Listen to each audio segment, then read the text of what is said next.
Boa noite a todos e todas, internautas, comunidade acadêmica, professores do Recife, região metropolitana e do Brasil inteiro. Estamos abrindo mais uma edição do painel Uninabuco. Na edição passada, nós tivemos na colação unificada dos Centros Universitários Joaquim Nabuco a abertura com a professora Belkis Goulart, coordenadora do curso de Pedagogia do Centro Universitário Joaquim Nabuco. Tivemos também o contato com o professor Edson Brisdo e o nosso vice-reitor Leonardo Estevão falando sobre habilidades digitais. O sucesso foi tão grande que nós vamos continuar falando, só que nós vamos desdobrar e vamos aumentar isso no que concerne ao papel do novo professor nesses paradigmas, nos novos paradigmas da educação para o século XXI. Então, juntamente com a nossa coordenadora, nós temos a professora Sandra Ugietti. Professora Sandra Ugietti é doutora em Educação e vinculada à Escola de Governo da Prefeitura do Recife. Juntamente conosco também temos o professor Rafael Toitio, que é mestre e doutor em Ciências Sociais e estará também vinculando seus conhecimentos a essa abordagem sobre o papel do novo professor. Boa noite, professora Belkis Goulart, professora Sandra Ugietti, professor Rafael Toitio. Boa noite. Segundo Thomas Kuhn, o paradigma é aquilo que os membros de uma comunidade científica compartilham como modelo, como referencial, buscando trazer um diferencial, uma transformação para a sociedade. Professora Belkis Goulart, em nível global, temos visto mudanças nos paradigmas de escola, de estudante e do professor. Na sua percepção, quais são os aspectos mais importantes na maneira de se pensar a escola atual? Boa noite a todos, né? Que aqui, todos que estão nos ouvindo, participando. Veja, essa sua pergunta, nós infelizmente ainda vamos custar a respondê-la. Porque por mais que digamos que estamos vivendo o século XXI, com as novas perspectivas, a gente ainda tem um ensino que continua nos modelos antigos. Então existe um ranço, Existe. um ecoar ainda Exatamente. de um passado colonial, Exatamente. de uma necessidade de ser tradicional, a credibilidade na educação tradicional. Exatamente. É claro que há avanços, ninguém pode negar. É claro que a gente vê as escolas ela procurando a sua melhoria metodológica, atrás de modelos, e aí é nesse campo que a gente fica preocupado, porque a gente sabe muito bem que os modelos precisam ser analisados pelos que fazem a escola, e não imposto ou oriundo de outros locais, né? Essa coisa de importar modelos continua ainda muito, mas muito latente na nossa educação. Então, a gente parar para pensar essa escola no mundo atual, a gente tem claramente o que está acontecendo, ou seja, não precisa ir para muita coisa não. É somente ver os resultados que a gente tem obtido através dos exames, né, que as escolas passam. Quanto a esses exames, professora? O IDEB, não é? Me lembrem agora. O ENAD. Como? SAEB. O SAEB, não é? SAEB. Então, quando a gente vai ver o resultado desses exames, é que a gente cai, né? Mais uma vez, na dura realidade que a gente está ainda fazendo de conta. As coisas ainda estão distantes. Cada vez que a gente escuta assim, o ensino básico vai ter os computadores, vai ter isso, vai ter aquilo, as aulas vão ser isso, vão ser aquilo. Quando a gente parte para uma prática, que a gente parte para ver, a gente sabe o que é que está acontecendo dentro das escolas. Com isso eu quero colocar que eu não estou dizendo que não há avanço. Sim. Há sim, mas infelizmente para o tempo que nós estamos é muito pouco. Há avanço, mas existe um ranço. Um ranço, sim. Pronto. Professor Toitio, me parece que os estudantes, eles, mesmo que exista esse ranço, eles já começam a trazer novos perfis de comportamento.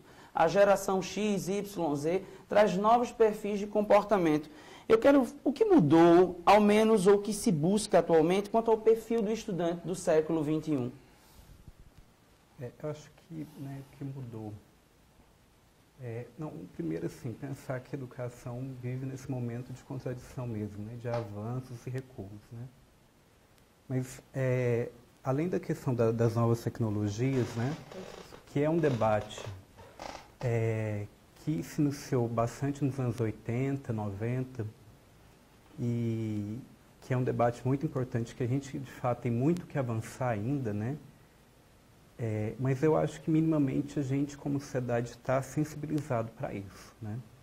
Eu acho que a sociedade já se convenceu que a gente tem que se apropriar dessas tecnologias, né? Seja para mediar o processo de ensino-aprendizagem, seja para o nosso dia a dia mesmo. Então, esse estudante, ele já tem uma consciência de que existe possibilidade de trabalhar com esses multimeios. Na verdade, assim, as crianças hoje já são socializadas, né, com a mediação da tecnologia, né?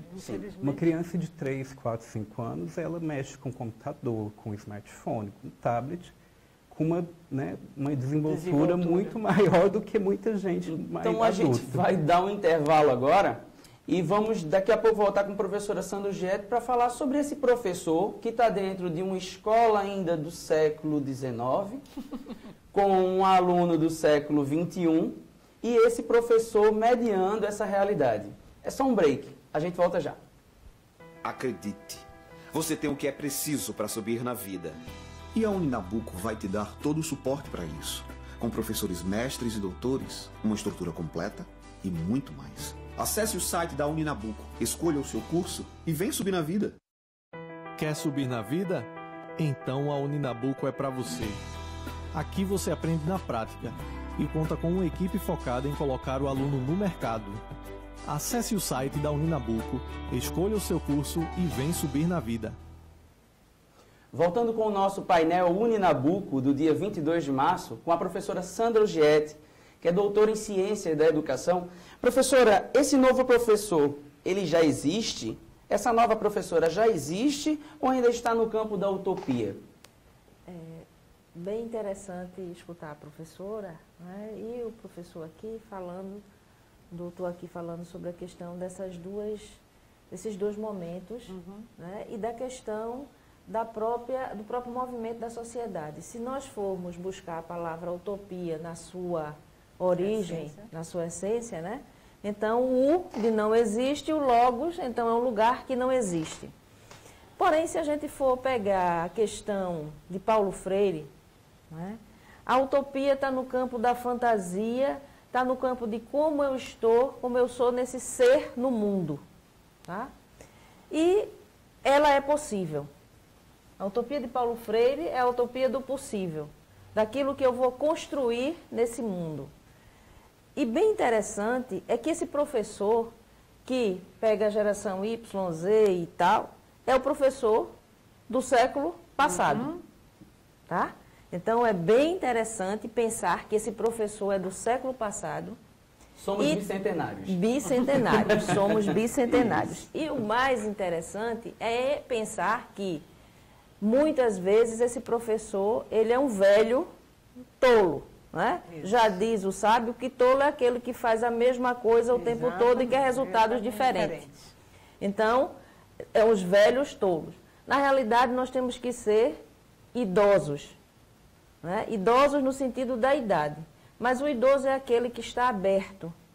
Tá? Aquele que não usa a palavrinha que vem do latim, do inglês, e que a gente importou para o português, do perfeito, do já estar pronto, tá? Do já está acabado. Então, o idoso é aquele que vai buscar. Então, esse professor, ele existe. Não é? Ele está se construindo porque esse aluno, esse estudante, ele requer do professor esse movimento. Tá? Sim. Ele requer do professor esse movimento. Então, é possível sim. E a gente já encontra esse professor que construiu a utopia e fez dela realidade. Essa tendência à construção da utopia, de acordo com Philippe Perrenot, no livro As Competências para Ensinar no Século XXI, a formação dos professores e o desafio da avaliação, ele fala junto com a Mônica Gate-Turley, que são professores da Universidade de Genebra, que é necessário a gente trabalhar a partir de 4 grandes eixos. Ele apresenta 10 competências, mas 4 grandes eixos. Um deles é a construção do pensamento crítico, o outro é a comunicação qualificada, O terceiro é o envolvimento de postura colaborativa e o quarto é o desenvolvimento da criatividade. Professor Toitio, de que modo podemos desenvolver o pensamento crítico dos estudantes e das estudantes sem uma contaminação ideológica a partir das nossas concepções pessoais? Eu acho que basicamente tendo uma prática pedagógica voltada para a democracia, né? Sobretudo para a democratização, né? Pensar a democracia como um processo, porque às vezes a gente acha que a democracia é só ir lá votar de 2 em 2 anos, e não. A democratização das relações sociais, trazer, né, os ideais de igualdade, de solidariedade para o dia a dia. E aí, acho que a partir daí fica mais fácil para o professor respeitar as diferenças, né, valorizar a diversidade, acho que é um debate que é muito importante hoje, e também enfrentar as desigualdades, né, porque no nosso país a diversidade, as diferenças sociais se transformam em grandes desigualdades. Então, eu acho que é um papel nosso como professor, né? E aí não é uma questão de direita ou esquerda, não. Acho que é uma questão de compromisso com o princípio básico, que é a democratização, né, da sociedade. A neutralidade não existe, não. Mas o que vai fazer ser ou não é a minha ideologia excludente ou inclusiva. Sim? A gente vai para mais um intervalo e daqui a pouco a gente volta com o painel Uninabuco. Acredite. Você tem o que é preciso para subir na vida. E a Uninabuco vai te dar todo o suporte para isso. Com professores mestres e doutores, uma estrutura completa e muito mais. Acesse o site da Uninabuco, escolha o seu curso e vem subir na vida. Quer subir na vida? Então a Uninabuco é para você. Aqui você aprende na prática e conta com uma equipe focada em colocar o aluno no mercado.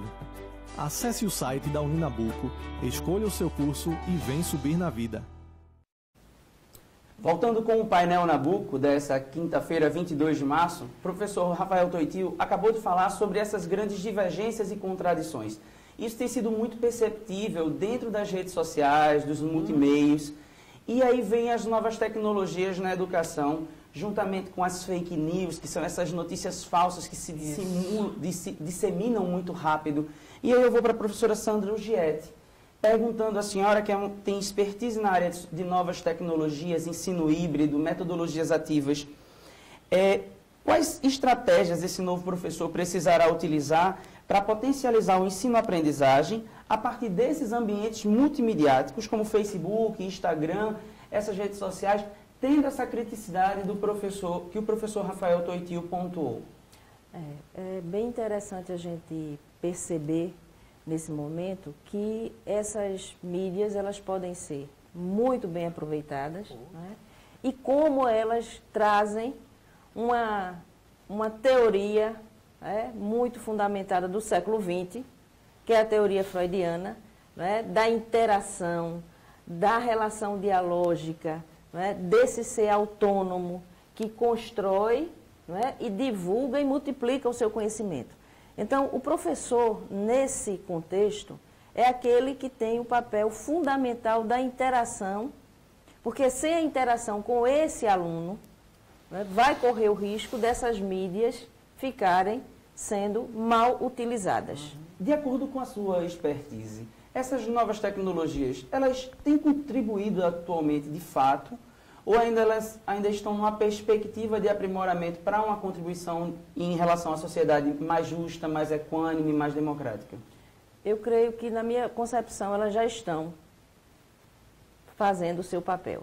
Porque o aluno do século XXI é o aluno híbrido. É o aluno que aprende e multiplica esse conhecimento em vários espaços. Eles não estão presos a 4 paredes. Não é? Então, esse movimento desse aluno híbrido que aprende aqui, aprende nas redes sociais, que multiplica o seu conhecimento e que é autor de novos conhecimentos, tá certo? Ele já é realidade.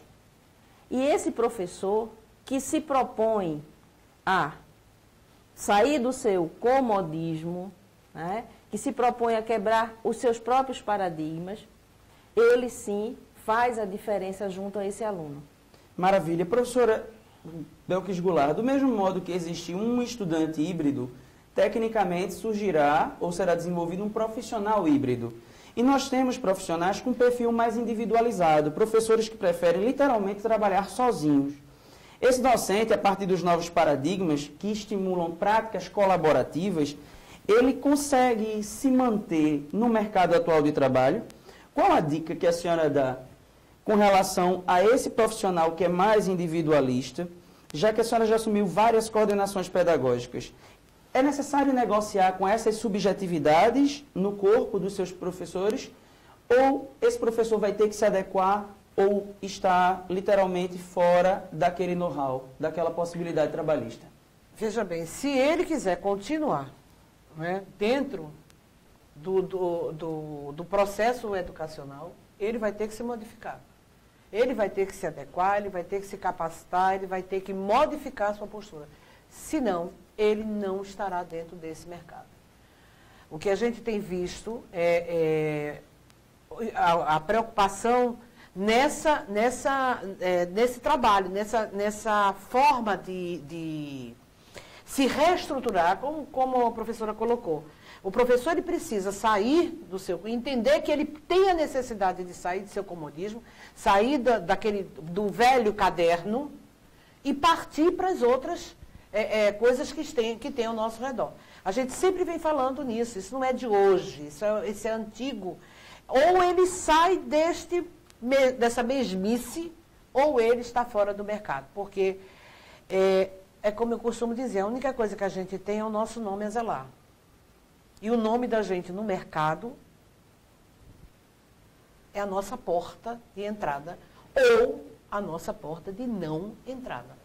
Então, além da construção do pensamento crítico, o desenvolvimento de uma postura colaborativa, existe a necessidade também de uma comunicação qualificada. Esse pensamento crítico, professor, se eu me permite, a gente precisa realmente fazer uma análise muito grande sobre esse aspecto, sabe? É por isso que foi bom você dizer que isso não pode terminar hoje, né? Porque esse pensamento crítico a gente tem que trabalhar. O que é realmente esse pensamento crítico? Qual é o pensamento desta sociedade, da forma como nós estamos vivendo, do que a gente está querendo, do que é a sociedade brasileira neste exato momento? Eu costumo dizer que a gente precisa analisar isso, abrir-se para isso, porque vou mudar é muito fácil de dizer, mas a prática é outra coisa completamente diferente.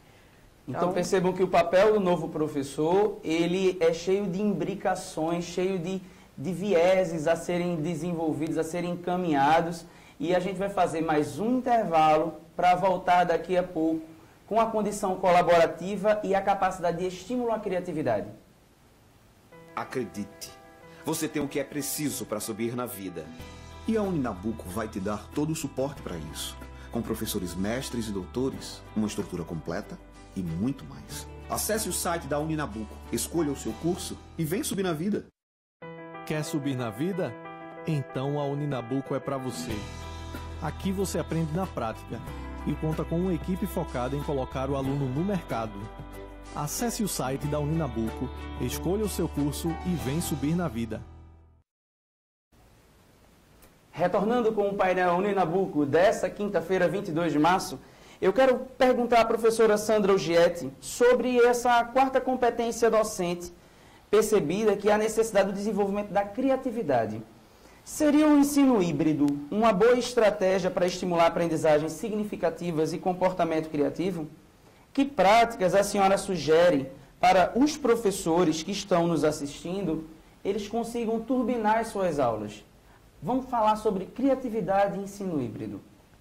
O ensino híbrido, ele se propõe a uma nova metodologia, né? É o professor que sai do seu patamar de detentor do conhecimento para um outro patamar de construir juntos, né? Cortella fala que o professor ele tem que ter algumas virtudes pedagógicas, né? A primeira virtude é a satisfação incompleta, né? Seria aquela satisfação que eu faço, me satisfaço, mas ela está incompleta porque está sempre em construção. Isso me impulsiona a criar novos, a criatividade. Então, essa é a virtude, a primeira virtude pedagógica. A segunda virtude pedagógica, né, seria a humildade. Não a subserviência, que é outra coisa, mas a humildade de saber que juntos podemos construir muito mais do que sozinho e que juntos somos incompletos. Então, estamos sempre em construção. Então, saio daquele paradigma do velho para o paradigma do idoso, que está sempre em construção nessa possibilidade. A terceira virtude seria a questão da coragem. Da coragem para mudar paradigmas. Então, essa coragem de mudar paradigmas, e a coragem não é a ausência de medo, mas o enfrentar o medo e superar-se nesse novo paradigma que é a educação híbrida. E um desses medos é a sala de aula invertida. Porque o professor... Explica melhor para a gente o que é a sala de aula invertida. A sala de aula invertida, ela tira o local, o locus do conhecimento, do aprendizagem, de forma invertida. O aluno em casa, o aluno nas redes sociais, o aluno, ele constrói o conhecimento a partir de orientações prévias do professor e traz isso. Então, ela é online e presencial? Online e presencial, tá certo?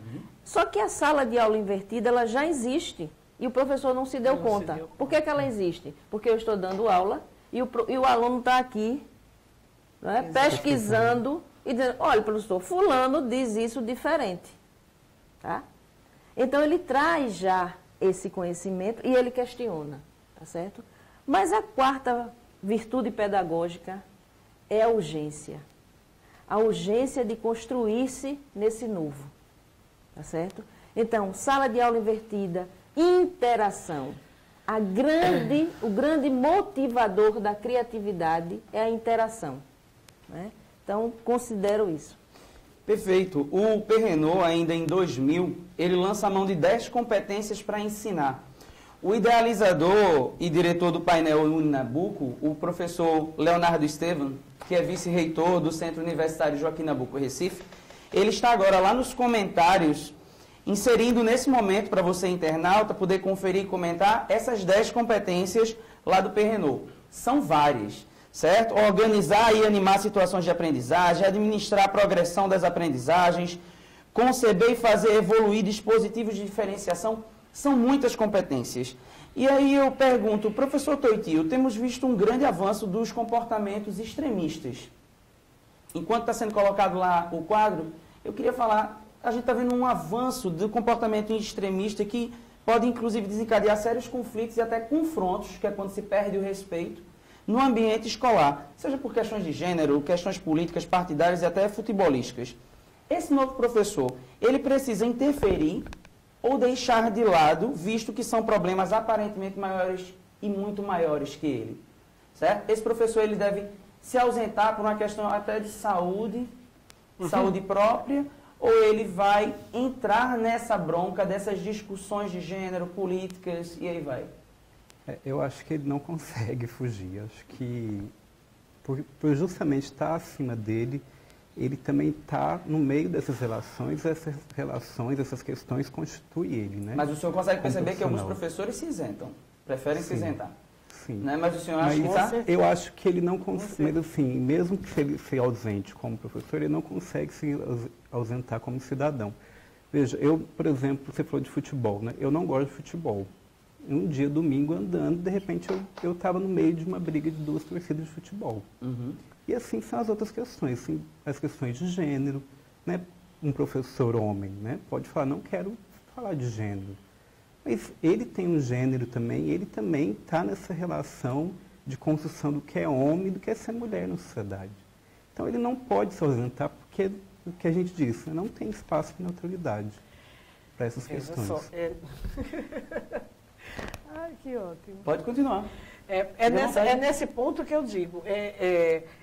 Às vezes, é muito fácil você dizer assim, eu não vou discutir isso, eu não vou fazer aquilo. Olha, gente, parou, vamos embora, é o papel. E é nisso que eu digo, que ele vive numa situação, o professor, muitas vezes retrógrada, né? Exatamente por conta disso, por assumir isso dentro da sala que a gente vê, e muito professor, ainda essa postura. Às vezes até numa conversa, a gente tem que trazer e tentar trabalhar muito este professor para ele sair dessa coisa, dessa concha que não vai sabe, ajudar em nada a ele dentro de sala de aula. Então, esse é um trabalho muito grande que a gente tem enquanto educadores mais experientes, educador que tem cargo, exatamente para tentar mostrar isso. O mundo não é essa conchinha e a gente precisa, né, saber que a gente tem que sair dessa concha de toda forma. E esse é um papel do professor, mas a gente, infelizmente, por isso que se depara com tantas situações dentro da escola, não é? Eu estou falando aqui em escola, não estou chegando nem na universidade, nem na faculdade, estou falando em escola, no ensino básico, né? A esses confrontos, a esses problemas que a gente tem visto dentro da escola. A falta de respeito, a falta de liberdade, a falta de tudo. E no final você tem o quê? Brigas, confusões, né? A falta de respeito ao professor, a falta de respeito ao outro, ao colega. E isso tudo gerado muitas vezes por essa falta de posição que a gente sabe que tem. Vejam só, vocês estão olhando aí certamente o quadro com as 10 competências do Perrenot. Entra lá nos comentários, interage com a gente. Você é capaz de assumir essas 10 competências? São muitas competências. Será que a escola dá condições para que a gente consiga desenvolvê-las no ambiente de trabalho, no cotidiano escolar? A gente vai fazer mais uma pausa e retornamos daqui a pouquinho. Acredite, você tem o que é preciso para subir na vida. E a Uninabuco vai te dar todo o suporte para isso. Com professores mestres e doutores, uma estrutura completa e muito mais. Acesse o site da Uninabuco, escolha o seu curso e vem subir na vida. Quer subir na vida? Então a Uninabuco é para você. Aqui você aprende na prática e conta com uma equipe focada em colocar o aluno no mercado. Acesse o site da Uninabuco, escolha o seu curso e vem subir na vida. Retornando com o painel Uninabuco dessa quinta-feira, 22 de março de 2018, falando sobre qual o novo papel do professor, eu me dirijo agora à professora Sandra Ugietti. Você também é psicanalista. Sim. Esse novo professor está propenso a um maior adoecimento laboral. É perceptível. A gente tem uma demanda, uma exigência de mercado, nós temos uma exigência epistemológica que vem do campo acadêmico, muitas vezes de professores que não estão no chão da escola, e nós temos as nossas próprias exigências, os nossos próprios quereres, as nossas subjetividades. E aí eu pergunto, exigir deles uma formação continuada, autônoma, que é uma das exigências do Perrenot, com excessiva carga de trabalho, não faz perder os últimos suspiros do descanso?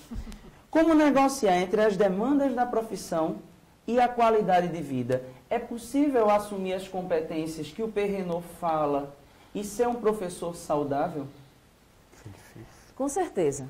Né? Como psicanalista e pesquisadora na área da educação, um dos meus trabalhos foi sobre o adoecimento laboral e a questão da síndrome de burnout, né? Que é a desistência, no caso do professor, do fazer pedagógico. Então, você desiste da sua profissão. Só que essa síndrome, muito bem trabalhada e antiga, ela não é só característica do professor do século XXI. Não é? Ela já vem do professor do século XX. Se nós pegássemos os 4 pilares da educação e colocássemos o 5º, que vem com a educação à distância, que é o saber criar, não é? Saber se recriar. Essa é a principal coisa. Então, o professor, ele adoece, mas ele adoece porque ele permanece na sua rigidez. Eu costumo dizer que todo equilíbrio é móvel. Todo equilíbrio é móvel e dinâmico. Então, quanto mais rígido, mais eu adoeço a minha estrutura. Não só física, mas mental. Então, aí, dentro daquela resiliência, do papel do bambu. Sim, eu desisto de fazer. Eu desisto de fazer. Se você é móvel, se você está flexível, o equilíbrio é móvel e dinâmico. É móvel e dinâmico. E a educação do século XXI, nada melhor do que isso para caracterizar mobilidade, flexibilidade e movimento. Então, é possível um professor trabalhar todas essas competências com as novas tecnologias e se manter saudável? Com certeza, desde que ele tenha equilíbrio, porque as novas competências de Perrenot, ela é principalmente para a vida. Então, se ela não é para a vida, ela não pode ser para o fazer pedagógico. Professor Rafael Toitio, com relação à mesma pergunta, o senhor tem a mesma percepção ou um pensamento divergente? Não, a hora que você fez, é difícil manter uma carga de trabalho tão grande e manter a saúde também, mas eu estou como especialista aqui em saúde e eu acho que o desafio, assim, né, eu acho que tem que partir também das instituições, né? Como que a gente, né, garante que o professor vai fazer o trabalho dele bem feito e vai continuar se formando, né? Porque a formação é continuada, a gente sabe disso, né? E para a gente entrar em sala de aula nesse momento, né, com as tecnologias, a gente tem que continuar se formando, nos questionando, né? Então eu acho que é um trabalho conjunto mesmo, né? Da gente achar aonde que estão as falhas, aonde que estão as pressões demais, enfim, os motivos de adoecimento, acho que é algo que tem que ser enfrentado, mas não impossível. Ok, professora Belkis Goulart, os desafios estão apresentados. Enquanto coordenadora premiada, com experiência na gestão de tantos docentes diversos, que reflexão deixaremos quanto à valorização da profissão e à formação desses novos professores? A senhora tem 1 minuto. Difícil, mas vamos lá. Em 1 minuto, né? Olha, veja, muito interessante essa fala de Sandra, né? Quando nos diz que o equilíbrio, né, ele é tudo, desde que ele seja flexível, móvel, dinâmico, né? A nossa profissão tem que ser assim, não pode ser diferente. A gente entende questão de carga horária de trabalho. Eu sempre disse a meus alunos, vá para a ponta do lápis e veja se vale a pena você trabalhar em 3, 4, 5 lugares. Ser o professor táxi ou o professor pipoca. Que pipoca em tudo quanto é de lugar, ou que tem que tomar táxi para estar nos horários. No final, você vai ver que era bem melhor ter ficado em uma, no máximo 2, e você ter trabalhado bem melhor, bem mais feliz. Analisem isso aí e veja que depois vai fazer o quê? Flexibilidade. Quer mais? Movimento. Quer mais, Sandra? Dinâmica. É isso que a gente precisa. A gente precisa trabalhar feliz. Se não chegar a isso, a gente não vai conseguir nunca nada. Porque a felicidade realmente é tudo. Então fica essa dica de se trabalhar o conceito dos paradigmas a partir do bem viver. E nós queremos agradecer profundamente a nossa convidada, a professora Sandra Ugieto, pelas suas brilhantes colocações, o professor Dr. Rafael Toitio, aqui sendo batizado pela primeira vez no painel. Eu espero que esteja mais vezes conosco. Obrigado. Professora Belkis Goulart, por mais uma vez, saudações ao nosso vice-reitor, professor Leonardo Estevão, que é diretor e idealizador do programa. E eu, Francisco Alexandrino, desejo uma boa noite a todas e todos e que seja um momento de reflexão a partir de agora e comentários lá na nossa fanpage. Tenha uma boa noite.